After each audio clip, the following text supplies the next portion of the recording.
All great drama must come from conflict. This is often mistaken in bad writing as two characters who are simply at conflict with one another. These moments create scenes that have characters arguing about external things that do not tend to reveal much about characterization, which must be at the heart of all good storytelling. In order to make our writing more interesting, we have to stop thinking about how to force our characters into conflict with one another about external things and start looking at how they are conflicted. This allows us to place them in situations where conflict will arise organically, simply from their perceptions of the world and the wants and needs that they have, and how these are at odds with the conflicted nature of your other characters. A great example of this is Halt and Catch Fire. Halt and Catch Fire was the greatest TV show that no one watched. Taking place over a period of 10 years, the series depicts a fictionalised insider's view of the personal computer revolution of the 1980s, and later the growth of the World Wide Web in the early 1990s. A hard sell for sure, but it is so gripping not because of the conceit, but because of the cast of characters.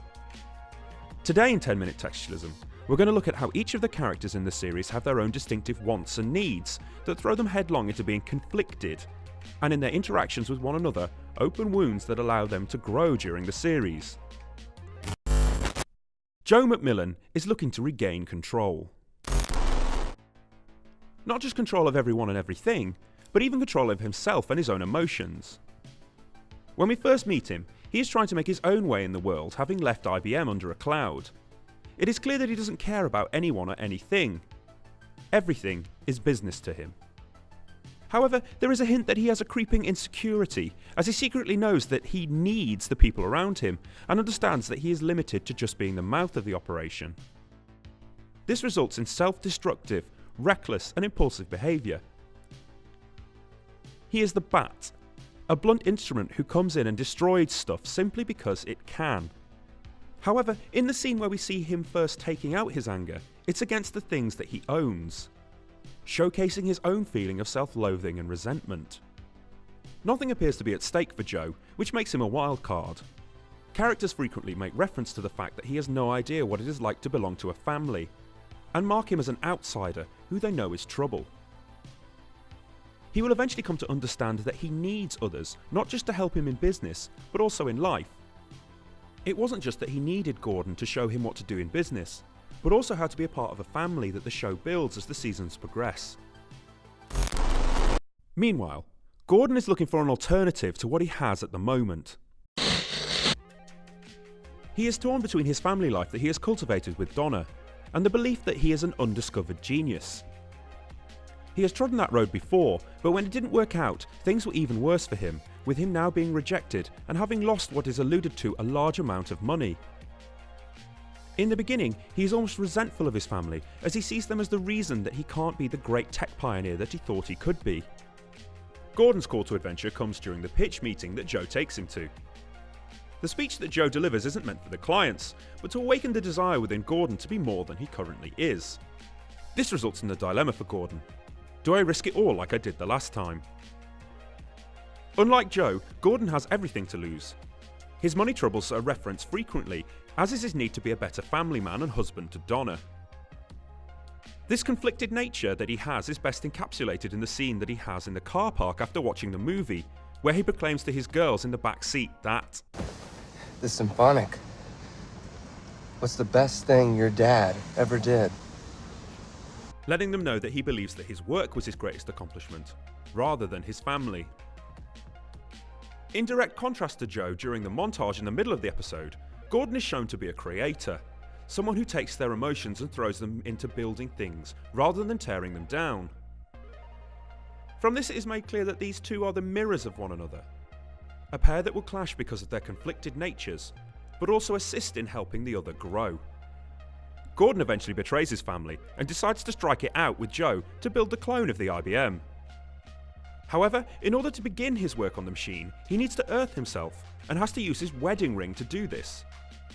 A great piece of visual storytelling that lets us know that without his marriage and home life, he wouldn't be able to do the very thing that he is attempting at this moment. However, it is clear that he hasn't quite discovered this yet himself, as when he is caught by Donna returning home early, he says this. I mean, I really don't understand. Let me just defend myself. Why would you lie to me. Hold on, I did not lie to You you did. about anything. You lied. No, I did not lie to you. This is This right going here, backwards. this is what I want to do with my life. Yes, but don't you realize what you're risking? Don't you realize what you have now? Well, it's not enough. Okay, I'm sorry, it's not enough. Purging himself of his neuroses, verbalising his deep-rooted character flaw, and his conflicted nature. The remainder of the series will put Gordon in situations where he is conflicted between his responsibilities to his family and his dedication to his work, all because Joe awoke something inside of him that was already there but not quite realised. Finally in the pilot we are introduced to Cameron, who is looking for an escape. She is a rebel and a wild child who doesn't play by the rules. A strong and independent woman who is trying to make it in a man's world. She is a million miles away from the corporate culture that surrounded the computing industry at the time. When we are first introduced to her, it is clear that she is finding everything too easy at college, and is looking for something which will finally challenge her. In addition to this, although Joe is the literal embodiment of everything that she detests, the pair of them are drawn to one another. The will they won't they relationship that they develop continues for the rest of the season and beyond, promising to add to the complexity of their business and personal endeavours. What is interesting is that, seemingly unlike everything else, she sees right through Joe, saying, "This is too important to get wrong. No one who matters pays attention, Go, stop right?" selling me. I don't need you. to him when he comes to offer her the job, showing us that she is willing to challenge him and won't tolerate the behaviour from him that seemingly all the other characters in the show do. Her ability and strength of character to call him out will drag the pair into conflict time and time again. Eventually arriving at the office towards the end of the episode, she has hopes that she has finally discovered everything that she wanted. However, she finds that she doesn't belong in this world either, as she compares herself to the other women in the office who seem to be the polar opposites of who she is. Is this simply going to be yet another space where she will be looking for a way out? For the rest of the show, she will be forever looking for the next thing, never content to be simply standing still, and never able to truly find herself, as she is constantly hoping for an escape from the current thing that she is working on. She is the most extreme version of what Gordon could have been if he had not met Donna. So, what can we learn from breaking down the characters in Halt and Catch Fire? Firstly, give your character a conflicted nature that can be easily explained, preferably in one word, so that all the neuroses can be linked back to a single fatal flaw that they possess.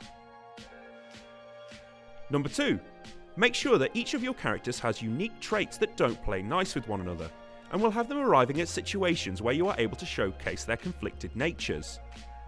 Finally, you can craft an amazing plotline that takes our characters anywhere in the world. But just like the computers in Halt and Catch Fire, Computers aren't the thing. They're the thing that gets us to the thing.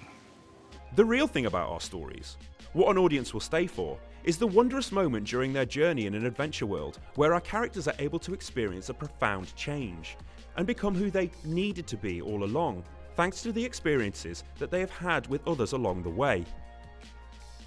The human beings in our stories are the signal, and everything else is just noise.